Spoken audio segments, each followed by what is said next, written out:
നമ്മൾ ഇന്ന് ഡിസ്കസ് ചെയ്യാൻ പോകുന്നത് ട്രാൻസ്ഫോമറിന്റെ ടെസ്റ്റിങ്ങിനെ കുറിച്ചാണ്. അപ്പോൾ ട്രാൻസ്ഫോമർ ടെസ്റ്റ് ചെയ്യുമ്പോൾ അതിൽ നിന്ന് നമുക്ക് എന്തൊക്കെ കാര്യങ്ങൾ മനസ്സിലാക്കാൻ കഴിയുന്നുള്ളതാണ് നമ്മൾ ഈ സ്ലൈഡ് കാണിക്കുന്നത്. ഒന്ന്, ട്രാൻസ്ഫോമറിന്റെ അതിലെ ടോട്ടൽ ലോസസ്, ട്രാൻസ്ഫോമറിൽ എന്തൊക്കെ തരം ലോസസ് ഉണ്ടാവുന്നുണ്ട് എന്ന് അറിയാൻ പറ്റും. അത് ലോസസ് എന്ന് പറഞ്ഞാൽ അയൺ ലോസും കോപ്പർ ലോസും ആണ് നമ്മൾ ഉദ്ദേശിക്കുന്നത്. അപ്പൊ അത് ഏതൊക്കെയാണെന്നുള്ളത് നമുക്ക് വ്യക്തമാക്കാൻ കഴിയും ഇതിൽ നിന്ന്.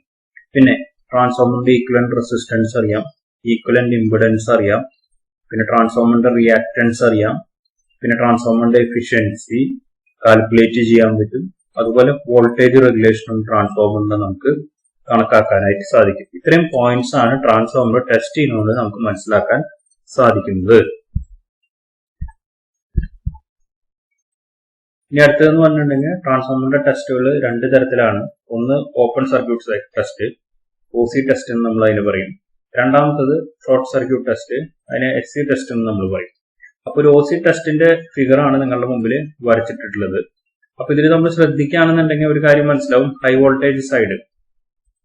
വോൾട്ടേജ് സൈഡ് ഓപ്പൺ ആക്കിയിട്ടിരിക്കുന്നു. ലോ വോൾട്ടേജ് സൈഡിലാണ് നമുക്ക് വേണ്ട എക്യുപ്മെന്റ്സ് മുഴുവൻ കണക്ട് ചെയ്തിട്ടുള്ളത്. ഒരു ഓട്ടോ ട്രാൻസ്ഫോമർ കണക്ട് ചെയ്തിട്ടുണ്ട്. ഓട്ടോ ട്രാൻസ്ഫോമർ വഴിയാണ് നമ്മൾ സപ്ലൈ വോൾട്ടേജ് കൊടുക്കുന്നത്. പിന്നെ അതുപോലെ തന്നെ അമീറ്റർ ഉണ്ട്, വോൾട്ട് മീറ്റർ ഉണ്ട്, പിന്നെ വാട്ട് മീറ്റർ എന്ന് പറഞ്ഞിട്ടൊരു സംഗതിയും കൂടി ഉണ്ട്. ഈ വാട്ട് മീറ്ററിലാണ് നമ്മൾ ലോസസ് റെക്കോർഡ് ആവുന്നത് നമ്മളുടെ. അപ്പൊ സാധാരണ രീതിയിൽ ഈ ലോ വോൾട്ടേജ് സൈഡിൽ നമ്മൾ അപ്ലൈ ചെയ്യുന്ന വോൾട്ടേജും ഫ്രീക്വൻസിയും ഒക്കെ നമ്മൾ നോർമൽ വോൾട്ടേജും ഫ്രീക്വൻസിയും തന്നെയായിരിക്കും. അപ്പോൾ അങ്ങനെ ഒരു വോൾട്ടേജും ഫ്രീക്വൻസി അപ്ലൈ ചെയ്ത് കഴിഞ്ഞിട്ടുണ്ടെങ്കിൽ ട്രാൻസ്ഫോമറിന്റെ കോറിൽ ഓൾറെഡി ഫ്ലക്സ് സെറ്റപ്പ് ആവും. അപ്പൊ അങ്ങനെ ആ ഫ്ലക്സ് സെറ്റപ്പ് ആവുമ്പോൾ നമ്മൾ സംഭവിക്കുക എന്താണെന്ന് വെച്ചിട്ടുണ്ടെങ്കിൽ നോർമൽ ഫ്ലക്സ് സെറ്റപ്പ് ആവുന്നതിനനുസരിച്ച് നോർമലായിട്ട് അവിടെ ഉണ്ടാവുന്ന അയൺ ലോസ് നമ്മുടെ വാട്ട് മീറ്റർ റെക്കോർഡ് ചെയ്യും. ഇത്രയും കാര്യങ്ങളാണ് ഇതിൽ നമ്മൾ OC ടെസ്റ്റ് ചെയ്യുന്ന നമ്മൾ പിടുത്തം കിട്ടുന്നത്. അതായത് മെയിനായിട്ട് നമ്മളുടെ അയൺ ലോസ് അല്ലെങ്കിൽ കോൺസ്റ്റന്റ് ലോസസ് എന്ന് പറയും അതിനെ, അല്ലെങ്കിൽ കോർ ലോസസ് എന്നും പറയും. അപ്പൊ അത് ഡിറ്റർമിൻ ചെയ്യാൻ വേണ്ടിയിട്ടാണ് നമ്മൾ OC ടെസ്റ്റ് നടത്തുന്നത്. ഇനി SC test, short circuit test എന്ന് പറയും. ഷോർട്ട് സർക്യൂട്ട് ടെസ്റ്റിന്റെ ഫിഗർ നമ്മൾ നോക്കുകയാണെങ്കിൽ ലോ വോൾട്ടേജ് സൈഡാണ് ഷോർട്ട് ചെയ്യുന്നത്. ഈ ഷോർട്ട് ചെയ്യുന്നത് ഒരു തിക്ക് വയർ, കനം കൂടിയ വയർ വെച്ചിട്ടാണ് നമ്മൾ എപ്പോഴും ഷോർട്ട് ചെയ്തിട്ടുണ്ടാവുക. പിന്നെ ഹൈ വോൾട്ടേജ് സൈഡിലാണ്, നേരത്തെ നിന്ന് വ്യത്യസ്തമായി ഹൈ വോൾട്ടേജ് സൈഡിലാണ് ഇവിടെ നമ്മൾ ഓട്ടോ ട്രാൻസ്ഫോമർ അല്ലെങ്കിൽ വേരിയാക്ക് കണക്ട് ചെയ്തിരിക്കുന്നു.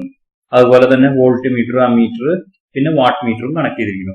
ഇവിടെ കോപ്പർ ലോസ് അല്ലെങ്കിൽ ഓമിക് ലോസസ് റെക്കോർഡ് ചെയ്യാനായിട്ടാണ് നമ്മൾ വാട്ട് മീറ്റർ ഉപയോഗിക്കുന്നത്.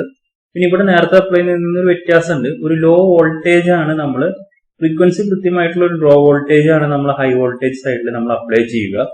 അങ്ങനെ അപ്ലൈ ചെയ്യുമ്പോൾ ഇതിൽ ഒഴുകാൻ പറ്റുന്ന ഒരു റേറ്റഡ് കറണ്ട് ഉണ്ടായിരിക്കും രണ്ട് വൈൻഡിങ്ങിലും. ആ ഒരു പർട്ടിക്കുലർ വൈൻഡിങ് വരെ മാത്രമേ നമ്മൾ കറണ്ട് എത്തുന്ന വരെ മാത്രമേ വോൾട്ടേജ് ഉയർത്തി കൊടുക്കുകയുള്ളൂ. അല്ലാതെ ഫുൾ ഹൈ വോൾട്ടേജ് ഇവിടെ കൊടുക്കുന്ന കേസ് ഇല്ല. അപ്പൊ അങ്ങനെ വരുമ്പോൾ സംഭവിക്കുക എന്താണെന്ന് വെച്ചിട്ടുണ്ടെങ്കിൽ നോർമലി അപ്ലൈ ചെയ്യുന്ന വോൾട്ടേജ് എന്ന് പറയുന്നത് എപ്പോഴും ഇതിൽ അപ്ലൈ ചെയ്യുന്ന വോൾട്ടേജ് നോർമൽ വാല്യൂവിനെക്കാട്ടും വളരെ കുറവായിരിക്കും. അപ്പൊ അങ്ങനെ വരുമ്പോൾ നമ്മൾ നേരത്തെ ടെസ്റ്റിൽ കണ്ടുപിടിച്ച അയൺ ലോസ് എന്ന് പറയുന്ന സംഗതി വളരെ കുറവായിരിക്കും. നെഗ്ലിജിബിൾ എന്ന് തന്നെ നമുക്ക് പറയാം, ഇല്ല എന്ന് തന്നെ നമുക്ക് പറയുന്ന രീതിയിൽ എടുക്കാം. അപ്പൊ നമ്മൾ വാട്ട് മീറ്റർ റെക്കോർഡ് ചെയ്യുന്നതാണ് നമ്മുടെ കോപ്പർ ലോസ് അല്ലെങ്കിൽ ഓമിക് ലോസ്.